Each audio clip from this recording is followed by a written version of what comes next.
Blog Talk Radio.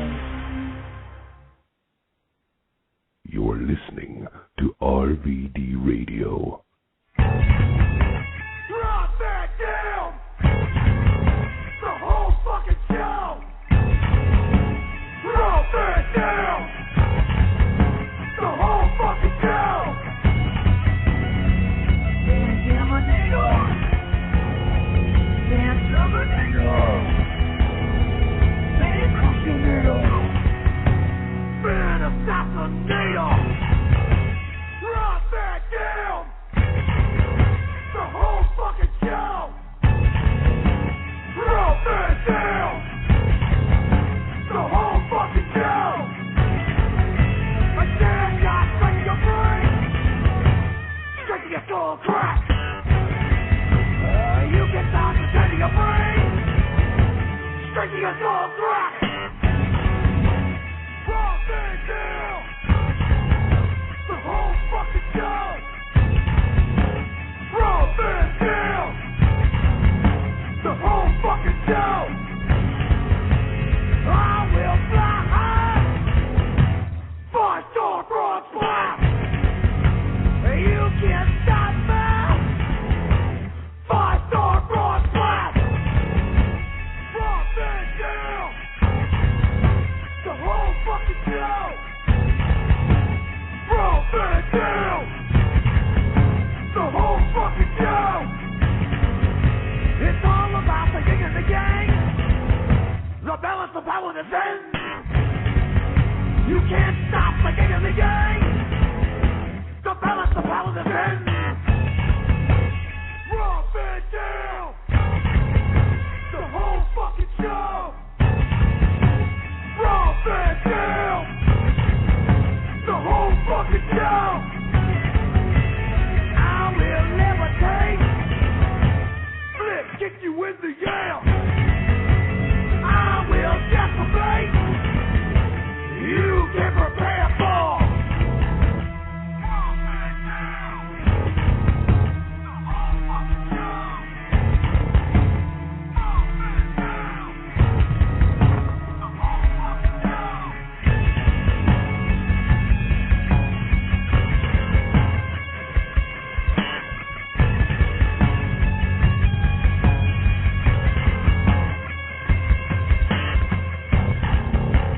Drop it down.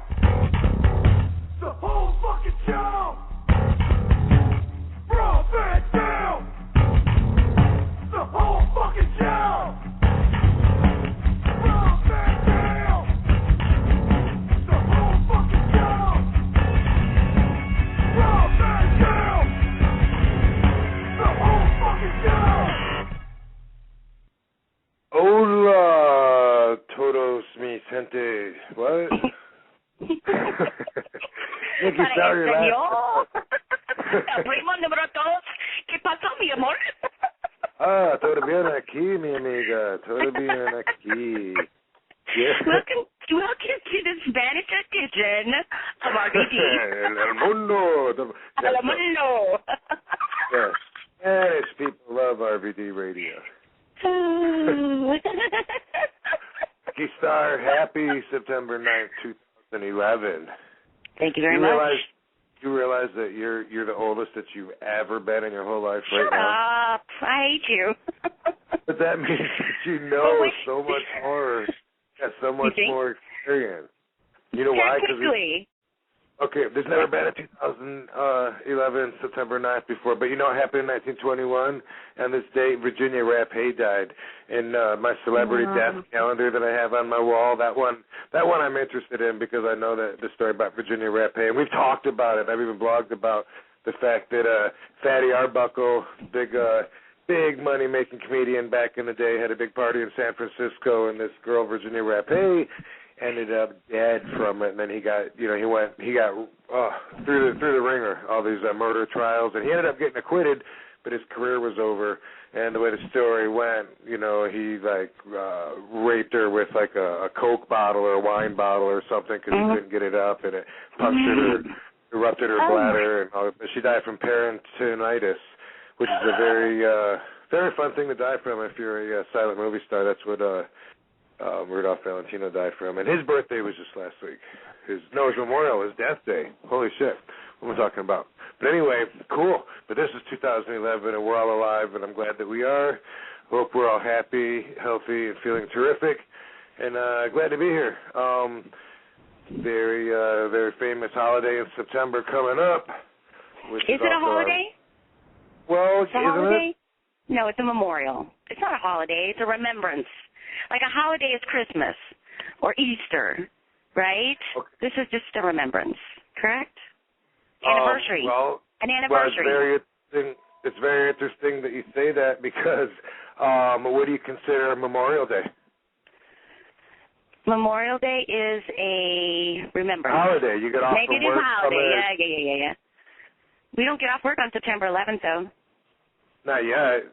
You're right. But anyway, I didn't want to do a show like all about September 11th because, I mean, it is happening right now. But how often do I go with the flow and do a show that has anything to do with what's going on anyway? I always try and when we listen to RVD radio, it's kind of a break usually from other shit that's going on to make you think different, like the weird platypus RVD thinks or whatever, sharing my mind. But I don't want to say forget about it. I mean, obviously, a lot of people lost a lot from that.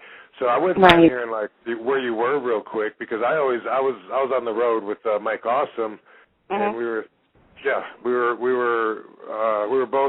riding together, and we were in this we were in a hotel in Texas, so I don't know, San Antonio. Boom, he woke me up like, Rob, turn on the news, we're under attack. It was fucking crazy. You were in San Antonio? We were in San Antonio, and then we had to drive to Houston. You were? Yep. No way. Were you at the Marriott Hotel? No. I was at my friend's house. That's when interesting. You heard, that the building got hit by the plane? Yes. Holy shit. Crazy coincidence. I like San Antonio, though. I like San Antonio a lot. Yeah. Well, it was awesome. That's bizarre. We drove to Houston, and then we didn't realize the show was going to be canceled. We'd be stuck there for several flights. We were like, fuck, we should have stayed in San Antonio instead of over here, man, because we had a good hookup with a sweet hotel, and people in the hotel, were giving me the RVD treatment, so we had it hooked up, and it was just really cool down by the river, that waterfront. Anyway, but I wouldn't mind hearing from people that were in, like, hey, it's coming up, I wouldn't mind, touching on the fact that, especially if they have something really, important to share. I mean, fuck, who doesn't want to hear a story like that? But, I wouldn't mind hearing where they were, but getting away from the depressing vibes that are coming over the news all day with that. I thought it'd be cool to talk about caring what other people think about you. And I was inspired, by this. Well, because obviously, I'm a fucking platypus. I don't fit in. I don't conform. I don't really care as much as most people. But I do. I mean, obviously I do, or else I would, why would you even comb your hair in the morning before you leave the house if you didn't care what people thought about you? But you do. You get all done up, and if you're a girl, you go to extra lengths that guys think are ridiculous. Like, come on, no one's going to notice that. Why you spend 2 hours getting ready? But it is because you care what people think about you, and sometimes in order to really go for it, when you're nervous and you want to really do something, caring what people think about you keeps you from doing something. Sometimes you got to try to remove that, and other times it can be like a really good thing. So what do you think about today's topic, Nikki Starr? I think it's good. I think a lot of people will play down how much they really do care other people think, though. Think about them. I think they're going to play it down. Because I really think inherently people want others to like them. You don't want people to hate you or to think you're ugly or stupid. So why do you do anything? Why do you do anything?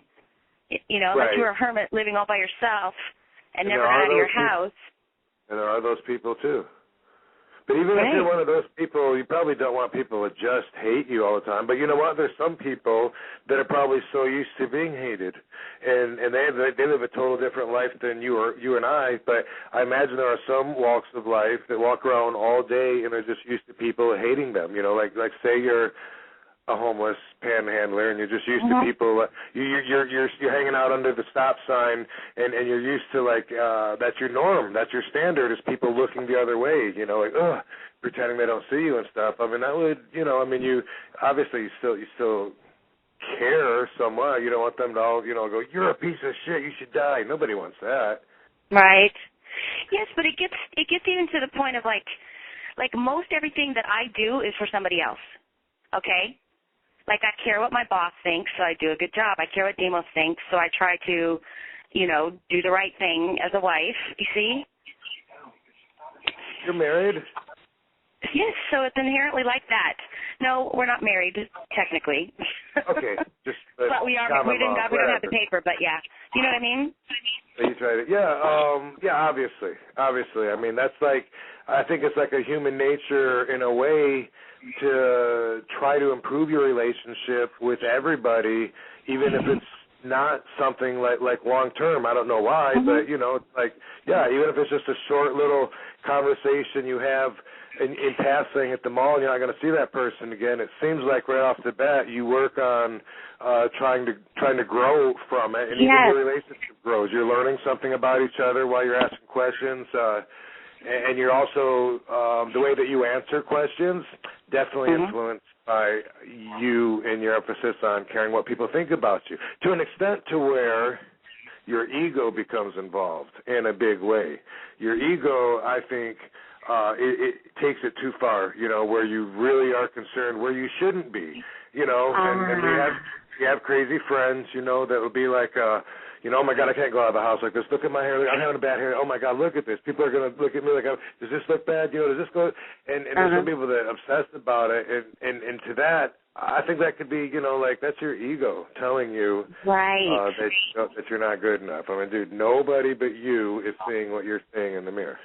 Yes, and you know what, too? That makes you very narcissistic if you believe that the whole world is looking at you because you must be that important, right? Right, if you get in the attitude like, who gives a fuck, that's the best. Sometimes. Not always. But anyway, you still do give a fuck. You just try to consciously think that you don't give a fuck. Okay. Yeah. Can you imagine waking up and looking in the mirror if you were Bruce Jingles?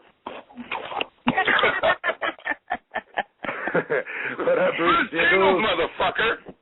Did you hear? Yeah, you don't hear him? That was no soundbite. That was the man himself. I did your job. That's right, motherfucker. Oh, I knew his number. Bruce. I didn't screen him yet because I was worried about what you were thinking of me, RVD. Right on. See, there you go. Bruce. You've been listening, yo. Hey, where were you, by the way, on 9/11 10 years ago? 9/11, you know, it was weird. That was the last time. That was like the last. Weird. Yeah. That was the last 2 years. That was like the last year I had a day job. I had really just started comedy, and I woke up for work and I oh my God! Okay. And I had my apartment, and I woke up for work and I sleep with the TV on, and I just saw the towers on fire. I thought it was a movie. I was waiting for Christopher Reeve to fly out of nowhere. No shit. You know what I mean? It just looked like a movie, dude. I was like, what? Did it slowly like sink in, like as you were watching it, like, dude, this is a little too real, and they haven't changed camera angles in a while. Yeah. I go, dude, and they're showing this shit on Cartoon Network. That's crazy. I mean, it was on, dude. I mean, seriously, it was on every channel. Yeah. Well, it was pretty big news. Yeah. But it was just crazy. I'll never forget that. Yeah. And I had a friend that was in New York at that time, so I was really nervous, you know, because there was no communication coming from New York and all that. But he's okay. But it was, right. Well, Bruce Jingles, we're talking about, you know, emphasis that you put on caring what other people think about you. You know, like I'm one that like when it like. In certain, like everybody cares, but to different lengths, you know. And I think that in certain ways, I care less than other people, you know. Like it's we did comedy. Bruce Jingles had a comedy show. When was it? 2 nights ago that we went to, and it was fun. One thing that I forgot to say when I was up there, because you know I'm tough. I'm like I like to bust balls on the other comedians when I'm up there, because if they get pissed, who gives a fuck? I'll just kick their asses, right? And Bruce said, man, I hate that when he makes fun of me. I can't do anything because he's a big motherfucker. I wanted to say, you know something I hear a lot. People say, dude, you can't wear white socks with black shoes. Look, duh. Obviously I can. You know what? When I wear black shoes, I have just as many people tell me you can't wear white socks with the black shoes as I've heard people say you can't wear black socks with black shoes. And then the answer when you really look for it is, oh, you got to wear no socks when you wear black shoes. That's fucking stupid. I don't really give a fuck what somebody's thinking to that extent. Is there somebody just monitoring people's I don't get fashion at all, and I never have, and I've never had to. That's never been a part of my life that I've had to put energy into since I was a kid, and wearing Jordache was cool, and buying tracks from Kmart made you a loser, you know, when I'm in like fucking fourth grade. Since then, I don't remember where in my life I had to try to fit in, you know, like oh, I gotta wear what the other guys are wearing so I can get laid. I mean, that's not been something that I've ever put energy into, so it probably shows. You know, I dress like I do, and it's probably not too impressive, but that's one way where I think that I stand out from the norm. I got no class. Yeah, because you don't give a fuck what people think. I mean, there's worse things to worry about than what people are wearing. You know what I mean? Right, Bruce Jingles. What do you care about or don't care about? I don't care about what people wear. As long as you treat people right, that's cool. You know what I mean? I just, you know, your apparel is the least of my concern. Right. You know, yeah, I don't give a fuck. You can wear Keds and fucking Calvin Klein jeans. I don't give a shit. You can still be shopping at the Chess King for all I care. Yeah, it's fascinating to me that there's so much emphasis on that it's a huge part. I mean, it reflects upon your culture, how you dress and what you wear. It's like there's big businesses, like billion-dollar businesses and fashion shows, and it's like, what the fuck? You ever look at a fashion show? Like I mean, you'll see some bitch, some 7-foot-tall bitch walking down a runway with a fruit bowl on her head, and she's wearing like, I don't know, like black film, like from a roll of film, like wrapped around her. Fucking it's ungodly. And they're trying to convince me that wearing black socks isn't cool, but what that bitch is wearing is worth $500 million. Sorry, but that will never make sense to me. It doesn't make sense. I saw some chick on people. Rodeo. I saw some chick on Rodeo wearing culottes. I was like, really? What is culottes? Culottes are like, aren't they like long like shorts skirt. or something? They're like a skirt with their pants, and they come to your knee.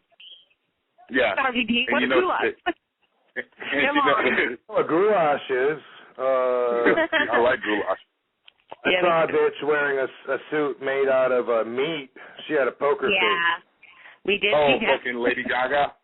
Yeah. He didn't say who it was.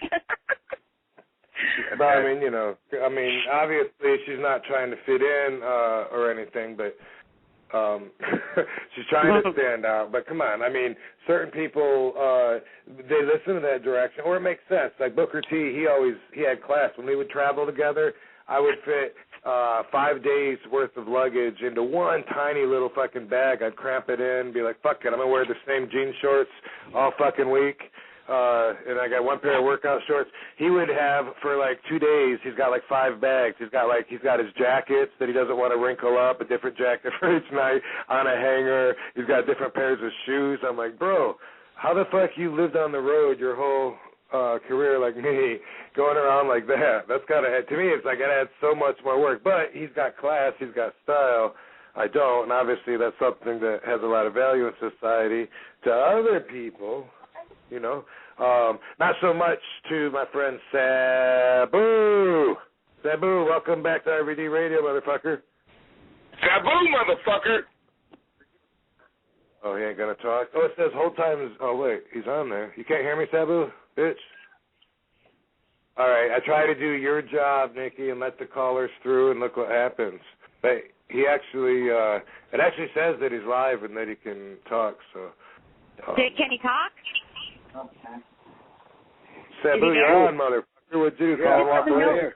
Because he's on the You're giving me insecurities about how I'm doing my job, and I'm worried about what people think about me. You shouldn't worry about that. You don't worry about that. No, but that's today's topic, Sabu. We're talking about people that do worry so much, or whatever, to whatever extent. When is the right time to be concerned? So we're talking about style, dressing right now, and Sabu told me, he used to be known for this, and he told me one time that he popped, Sabu said that he was walking by, I think at the airport, and he saw his reflection, and he looked in the mirror, and he was like, holy shit, he had his red ECW, it's like a jogging outfit top, and then he's got like these yellow shorts, a baseball cap on top, sunglasses, and cowboy boots. Right, Sabu? Holy fuck. And kimono. I had a kimono on, too. Hey, you had a kimono on, Sabu, too. Airport security didn't fuck with you? What's that? What? I'm sorry. Rubber Jingles, motherfucker? Airport security didn't fuck with you? Nobody fucks with me. I just look like an idiot. This is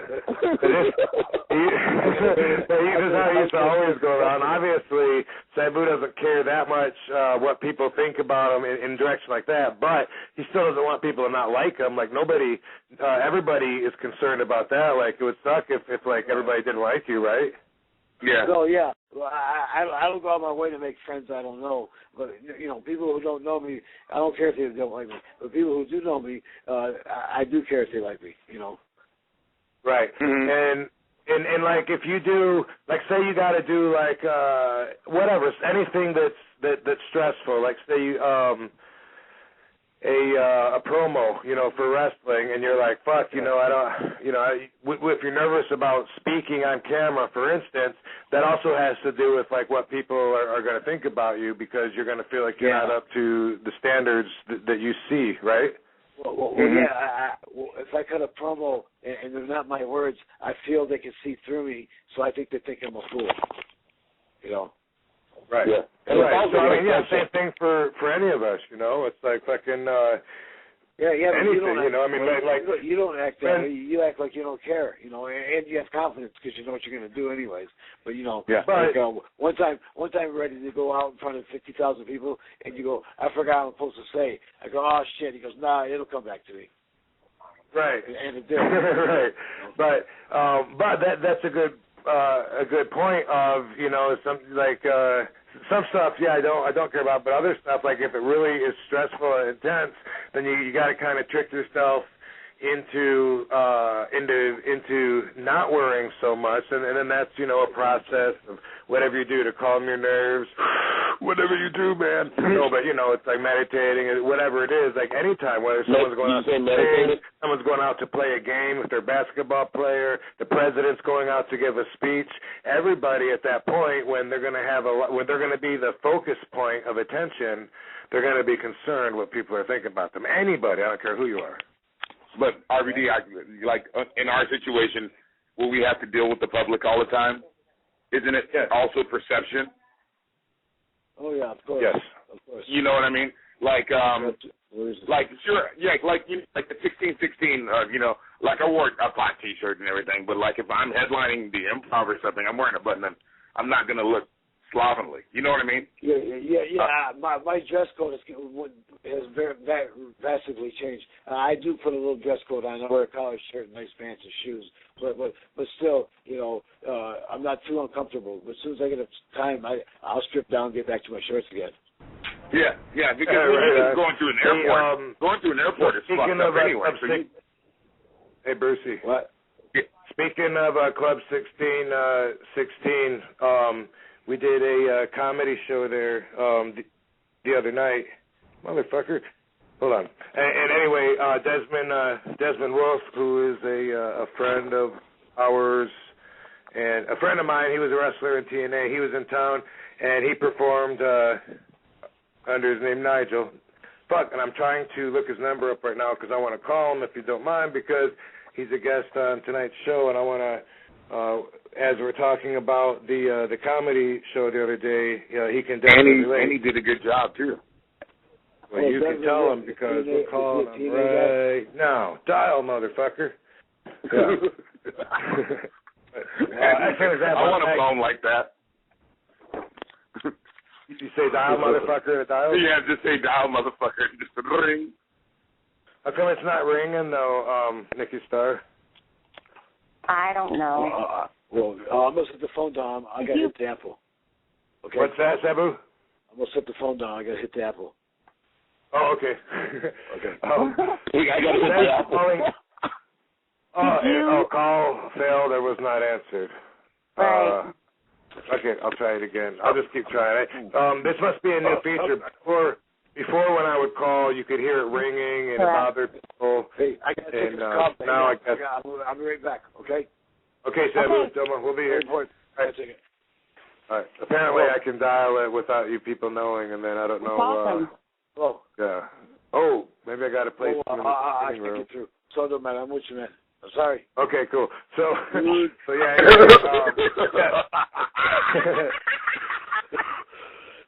I'm gonna. All right, Bruce Jingles, take over for a second. I'm gonna text him and tell him to call in. Say something. Yeah, dude. How's it going, Sabu? You good? You doing good?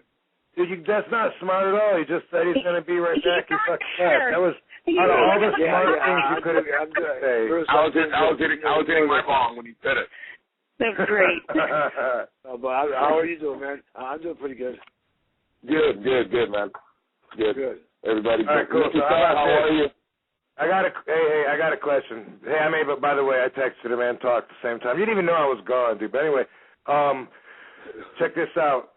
When you're on the radio show, RVD Radio, we don't know how many people are listening right now, and plus people archive it. By the way, that's a big motivation for me doing this. I do these shows sporadically, and sometimes several weeks go by in between, but when people tell me out in public, when they say, RVD, dude, I love your RVD Radio, I listen to podcasts all the time, that motivates me. It makes me go, really? Wow, all right, cool. I feel like doing a show. Maybe I'll do a show. So I like that. But anyway, you're on this show, you guys, Bruce Jingles, Nikki Starr, Sabu, and you don't really know how many people are going to hear what you say, so that's got to be a factor when you're talking that you're concerned what others are going to think about you from what you say. Obviously, I think I come across more unfiltered than other people because I don't mind talking about most things, I talk about whatever. You guys know that, and my language, whatever. I'm pretty free-thinking, but at the same time, there's certain stuff I don't want to say. I don't want to talk about, what goes on in the bathroom or whatever, because of, I don't want people to be associating me with that and think about that, right? What goes on in the bathroom? For instance, but come on, Bruce, you don't want to talk about how you blew that guy at the club the other night because somebody could be listening and not like tall black men that blow people in the bathroom of comedy clubs, and you don't want those people. I thought that we were going to keep that between us. Well, see, that's it. That's my point exactly. How come I can't get a hold of it? I don't know. So, Nikki Starr, are you handling the call switchboard right now? Yes, I am. It used to say, if somebody was listening, or, if it doesn't say just listening, then they went in. It says just listening. And if it doesn't say that, then I should let him in and say, hi, David from Sacramento. You're on RVD Radio, right? Yes. Hey, what's up, everybody? And now Desmond Wolf calls in at the same time I took the caller. So hold on, Desmond. And David from Sacramento, what up, dude? Sacramento, motherfucker. Sacramento, motherfucker. God, motherfucker. Who's that, Johnny Payne? What's happening, Dave? I'm doing good. Just listening to the podcast. I loved Impact yesterday, man. You gave Jerry Lynn one motherfucking punch, man. That was a good job.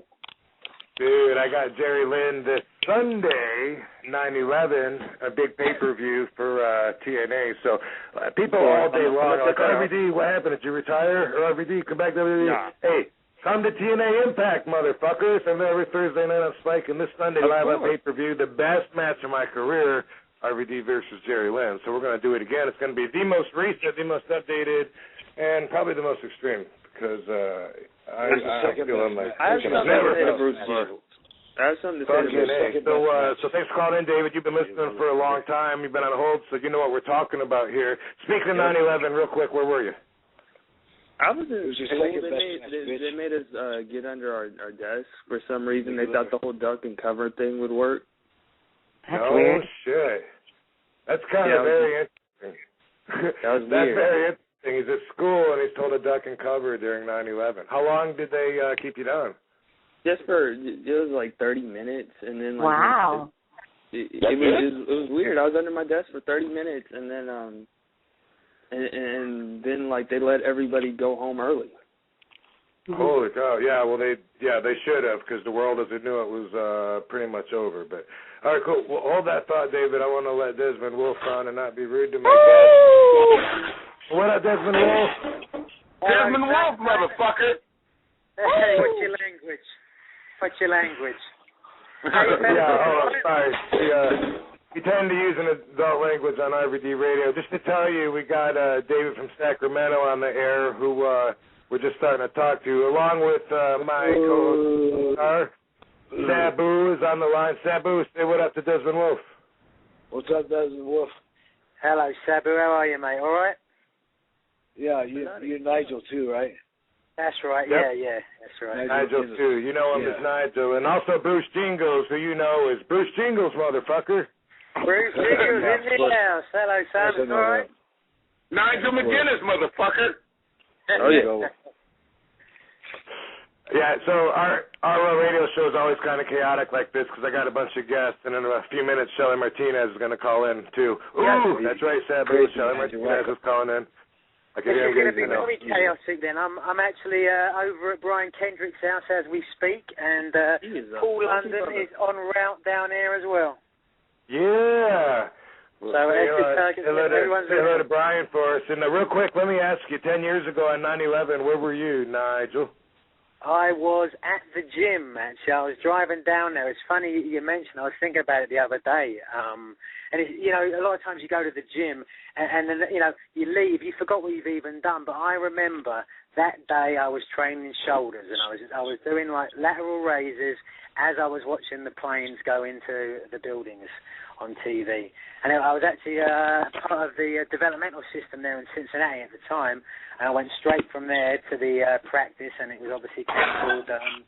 Charlie and Russ Hoss, their dad, I think, used to work in one of those buildings, so they were worried about that. And we all went back to our respective houses. I spent the rest of the day with my fiance at the time, just sort of watching TV and looking out the window, wondering where the next plane was going to land. It was a very scary time. Oh, shit. Yeah, and what's weird is, like, when you hear people recounting where they were at that first moment that they knew about it, that they found out, it was like I get chill bumps still because it reminds you of where you were, and you feel that again when someone explains looking and being like, holy shit, that's really happening. All got goosebumps right now, right? Fuck. Yeah. Crazy. When I watched the second plane hit, I called Taz. I was worried about Taz. Oh, no shit. You thought of when you thought of New York, you thought of Taz. I thought of Taz right away. Brooklyn, brother. But he wasn't in Brooklyn, brother. Fucking A. Well, Taz is okay, thank God. Everybody, and a lot of people aren't. So a lot of people, lost. A lot of people that listen to this show are going to be thinking about their losses. In fact, I read on the internet. I don't have this confirmed, but we got this little hot little Mexican pepper. Taz calls her chili pepper, but she's one of the Mexican Rosita or something like that. And I heard that she lost her dad in 9/11. I read that she was going to be on this TV show NBC was doing, talking about remembering 9/11, which I don't know if it was airing this week or next week, but I read that. I haven't seen her since. But I'm like, oh my God, that just kind of hurts to hear that, That's one thing that made me when my mother died. She didn't die a violent death, so somebody didn't kill her or a car accident or nothing like that, Can always think of ways to be worse, huh? Desmond, Desmond, we're talking about the emphasis on caring what other people think about you. And you know, this is a really broad subject that a lot of people can take anywhere that they want. We've talked about fashion. You obviously know how to dress nice. That's obviously has something to do with, you know, you want to look nice. That means you care what people think about you with that. We were at the comedy club the other day. Bruce Jingles had a show, Club 1616. Desmond and I both did sets up on stage. It was fun. In a situation like that, like when you get when you're nervous before you go up, like you have to try to feel like, who gives a fuck? Like whatever happens, right. You know, like what could really happen? This isn't going to end the world if they don't laugh at my jokes. So you got to get in the sense that that I don't care what people think about. But obviously, you have to care what they think about. Otherwise, you wouldn't be on stage trying to make them laugh. Right, absolutely. I mean, that's the bottom line. Anything we do in life, I think largely we do because we do care what people think about us, you know. I mean, obviously we care more about the people that we're close to, you know, like family and friends and stuff like that, and that's justified. But at the same time, you know, we don't walk down the street naked. You know, we don't fart next to somebody we're sitting on a bus, you know.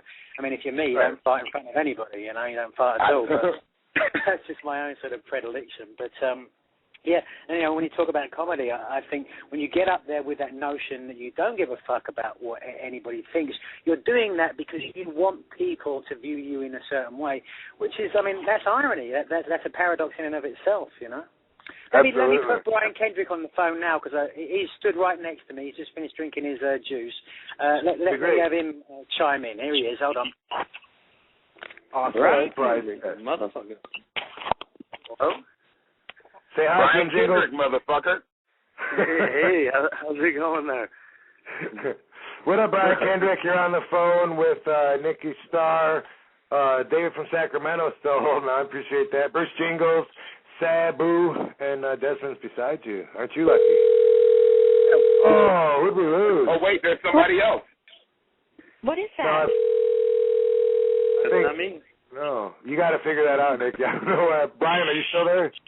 I'm here. I'm still here. Oh, I'm still here. What? I don't know what Sabu's there. All right, everybody, let me get a head count. I'm here. What the fuck? Hey, Brian, where were you 10 years ago on 9/11? I was sleeping on my buddy's couch, man. Did he wake you up and say, dude, fuck, what's the news? My mom did. My mom did, actually. And then my buddy was kind of hot that we all woke up for it, you know what I mean? And then he went right back to sleep, and I can't blame him. That shit was on all fucking day. Yeah. It didn't sink in. Like, even then, for me, like, even though I knew like that was some serious shit, I had no idea how much the world was gonna change from what I was watching on TV. Oh no, man! I didn't. It's such a pain in the ass now. Yeah, everything. Like, yeah, absolutely. Yeah, I had no idea either.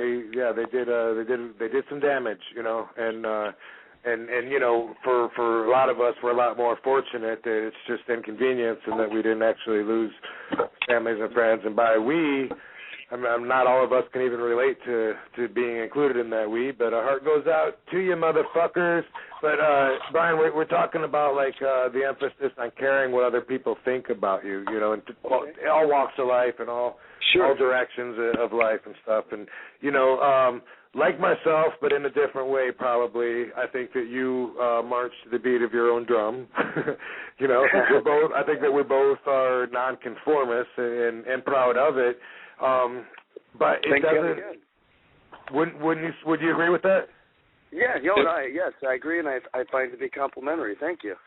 Yeah, but it doesn't mean like that we don't care what other people think about us. In fact, it's cool that they find us interesting and that they do notice that we're not the same sheep as them. We're not the followers that they are, and they look at us as being unique. And sometimes some of them want to be like us, and that's that may seem like a vain thing to say, but I'm speaking from certain memories, you know, and things in my mind of people telling me that. And anyway, I think being different and not trying to fit in and marching to your own drum does make you more of a leader than a follower. So people are going to see you that way. But just because we don't want people to think that we think like they do doesn't mean we don't we don't care what they think about us. Otherwise, you know, like Desmond was saying, we wouldn't give a shit if we stink all day. You know what? If I smell under my armpits and they smell bad because I sweat my ass off at the gym and it's fucking 180,000 degrees in Florida and I'm sweating, I get a complex because I don't want to walk up to someone and have them go, "Phew, he stinks." You know what I mean? Mm-hmm. You can't escape that. You can't. I don't think being human you can escape like really, truly not caring what people think about you. Do you think so? I mean, this I just came back from vacation. My wife, you know, when arguing with her, she said, you know, I think if you took a poll, most people would say, Brian, you're an angry person. Oh boy, that stings a little bit. Not only that she thinks that, but she thinks that the collective thinks that, and you know, it disagrees with what I think. I think I have a short fuse that I got to work on, but you know, that comes from me not caring enough about what people think that I let them think that I'm angry, but I care enough that it hurts my feelings. That hurts my feelings, but I want to correct it. So I think you have to care if you want to get the most out of life and have people like you. Yeah, Brian, I feel the same way. People piss me off when they think I'm angry. Right? Isn't that that was fucking awesome. I got a genius here though who can winning chime in. The genius what? Oh, hello, the genius here, Lanny Popo. Hello, Popo. What's up, motherfucker? Hey, this is Several, man. I'm sorry, this is the genius. No, okay, I'm not really. Hello. This is, I think I know that voice. It's not Lanny Popo at all. Damn it! I'll do Lanny. I can do the Lanny voice though with the right prep time. I can do the Lanny voice. That was pretty good. You can kind of do Lanny, but you're not right on cue because you're Paul London. I'm doing Lanny. No, you. That's a very good rhyme. Oh, and I'm doing Lanny Popo. Brian, ring that chime, for I am no genius, just a pothead. All that I can do is go to bed. When I am tired... Okay, I'm done. I can't do it. Paul London. Chime in and say hi. Hey, where were you years ago on 9/11? Oh, yeah, wait. Oh, no, today's not 9/11. No, that's 2 days. Turn your vibrator off. The vibrator out of your ass. Oh. It's on your end. Oh, my God. What is that? There's nothing wrong. Yeah, what is that? You still got the penis, right? Either it was a nice massage toy, either for the outside or the inside. I don't know. Hi-oh! I'm not sure. Somebody was getting enjoyment out of it, and is again. Where was I when on 9/11? On the day, or where were you? Yeah, just, you know, when you found out, like when you were exposed to the news that the fucking planes hit the building, where were you at that moment? I was in a windowless room, sleeping in Garden Grove, California. Oh, thank you. You have a straitjacket on. No, you're in Garden Grove? I was there. I was living there at the time, and I just had a TV. That was the only source of light I had in my room. So my dad called me to tell me on the TV. I saw this weirdness, and then he told me to watch out because Disneyland was next. So. Oh, Lord. Dude, I was talking to a friend of mine about that. I go, if the terrorists really would want to hit the heart of America, they would hit Disneyland or a football game. Yeah. Or a Yankee game. Well, I guess. Or a Yankee game. You know what I mean? Well, yeah, you're right. Or like the factory that makes the ultimate American apple pie. Yeah, all right. But I do remember that. Oh, who just hung up? Oh, we just lost Sabu. All right, but anyway. Damn it. Hey, when the flight, when everything cleared or whatever, you know, we're stuck in Houston after 9/11 for a few days, and then WWE did the very first public live event after the fucking lockdown, and I was like, holy shit, they're gonna blow up the fucking Compact Center or wherever they were. I was like, that's, of course, blow up the arena that's got 15,000 wrestling fans. It's live on television on Monday night. Fuck yeah, we're gone. And I was like looking around when I was there, like for suspicious shit, like we all did on every flight for the next 6 months. We stared down everybody at the airport. Yeah, we kind of still do. SVD just joined the room. SVD, what up? Hi, everybody. Oh, yay. We lost Sabu somehow, but we got look at all these codes. We got still with us is Bruce Jingles. Hey, Paul London, let me ask you real quick, dude. We're talking about emphasis on caring what other people think about you. That's our topic. Someone like some of like Kendrick, like you're a bit of an oddball yourself, and we're like myself, and we're kind of proud that we don't fit among the other sheep, and we hope that they don't look at us like they look at each other, because we're like, oh my God, you guys are turkeys. You're gonna look up at the clouds when it's raining and you're gonna drown, and that's not us. We shave our own wool. That's right. Yeah, but you still care what people think about you. Otherwise, you wouldn't shower. You wouldn't, you wouldn't get dressed. I mean, honestly, I don't shower because I care, or I don't get dressed because I care what other people think about me. I mean, I shower because I usually shower every other, say, 4 or 5 days. Sometimes on average, like showering's just a luxury, you know what? Yeah, it's overrated. What? It is. I mean, I don't even wipe. I really don't even wipe because toilet paper is fucking. I wouldn't recommend a rash from not wiping. That might fuck you up bad if you don't wipe. Yeah, I don't know. Get a rash. You might get like a yeast infection if it dies. By the way, Paul London, to this day, whenever I turn the shower on and I'm waiting for the water to warm up and I take too long because I get distracted, I walk away or whatever. I remember Paul London talking about how he hates people that do that. He's like, what a fucking waste. That kills me. Why people turn the water on? It's never going to end. They walk away. But that was a good message you put in my head because I'm fully aware of that. And I'll go and turn the water off if it's been, more than, say, 90 seconds. Yeah, I fucking hate that, dude. Keep a bucket in your shower, near your shower, and then just turn it on and let it all go into the bucket while it's warming up. And you can use that water in your plants. Dude, that would totally fucking work, but my plants need special water. Special water. You can also your plants need bong water. Hold that thought. Disruptive, speaky, crackly voices. I got Shelly Martinez on RVD Radio. What up, amiga? Hallelujah. Hey, what's up? How's it going? Wow. Shelly Martinez, motherfucker. That voice, Shelly. Bruce Jingles is on the line. We also got Paul London, who's in the room, rotating the phone with Desmond Wolf and Brian Kendrick, and a piece of glass. SVD's in the room. Hey, Shelly. Hi. Oh my God! So Sabu was here, and he's going to be bummed that he got cut off or something happened before you got on. But I don't know if he'll make it before the hour is up. Shelly, he's still talking away. He's still talking away. Yakety, yakety, yakety, yakety. He has no idea that he got cut off. Bruce. Yes. What's up, buddy? It's a long time no talk. How are you, Oh, good for you. And how was it? Hey, that's all right. Some of the sound bites I roll, but some of them got to go and some of them got to stay. I got to take notes and take some of them up. So, Shelly, where were you 10 years ago on 9/11 when you saw for the first time, holy shit, playing in the building? Well, what's interesting is that's when I was really focused on trying to make my wrestling dream come true.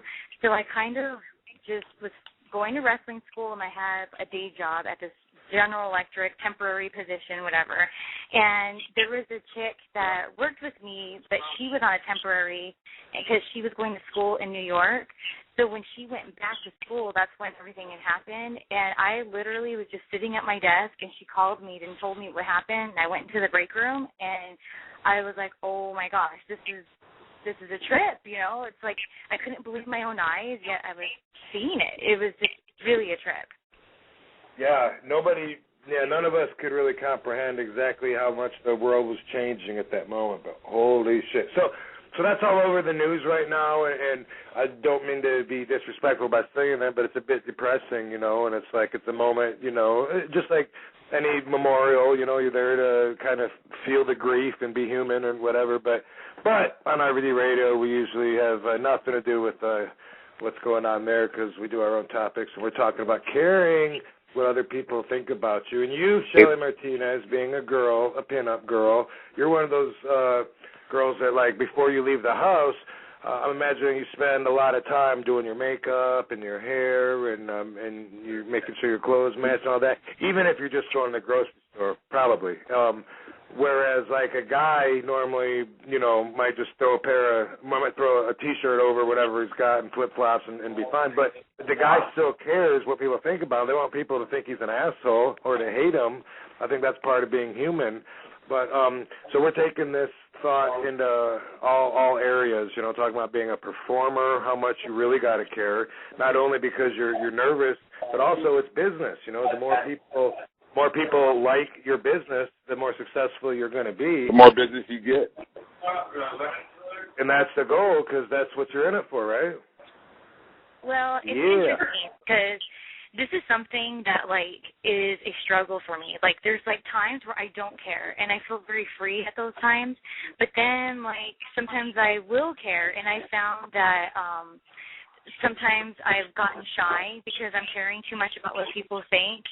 And it's really a strange struggle because it's like no one wants to be not liked, and especially because, I'm a little kooky, so sometimes I can be taken as, taken the wrong way. And something that I've been really discovering about myself is I've wasted a lot of time caring what people thought, to where I was, like, kind of being paranoid about it. To, like, if I just would have been myself, I would have not had that anxiety. I know this, but yet sometimes I still deal with it, It's really an interesting topic because there's just so many levels of caring what people think. Because, like, you can always say, I don't care what people think, I do my own thing, that's what you got to do. That's true to an extent, but then you're human. You can't help but, like you said, you don't want to go, outside and look like you're homeless, because then people will treat you a certain way, and who wants that negativity? I don't know. It's just a really interesting topic. I could sit here for, like, hours talking about it, but being a girl is definitely a trip when it comes to all that, because, 9 times out of 10 when a gal goes out, the guys around are looking for girls. Like, that's what I've learned. I have a lot of guy friends being in the business, and I found that a lot of times when I just went out to have a good time, they were kind of looking for girls. So then that puts another whole spin on, great, I have to not only be aware of my surroundings, but be aware of how I'm acting, kind of thing. So I don't know. There's just so many different degrees. Well, when you're a woman, you have to. It's part of being a woman. You have to care. Yeah, but we all do, which is the point, that she's saying. We all do. Even the homeless person that she's talking about that we don't want to appear like, that homeless person doesn't want everybody to hate them. They're used to rejection, but they still, believe me, if you get some homeless person and you give them a compliment, has anyone ever tried that? Someone come up to you and say, hey, you got any change? Can you imagine looking and saying, hey, you've got beautiful eyes? Can you imagine? You do that? Yeah, Sonia says, of course she has. And Sabu's back online, by the way. Sabu, hi, Shelly. Hello, Shelly. Yeah, okay. And Sonia had a good point. Sonia, do you mind bringing up the point you were saying about evolution? Well, I think this is a kind of an ever-evolving thing for a lot of people, because when you're kids, you have this carefree, like, I don't care what people think about me, because you don't know to care. And from that, you go into, like, adolescence, where that's all you do is care, because your brain chemistry has changed and you've got hormones. And a lot of people never really get out of that. And then there's some people that are very comfortable in their own skin after, like, high school, and they really don't care. And then you have, like, the other people that are they were such free spirits as children. They never let the adolescence affect them.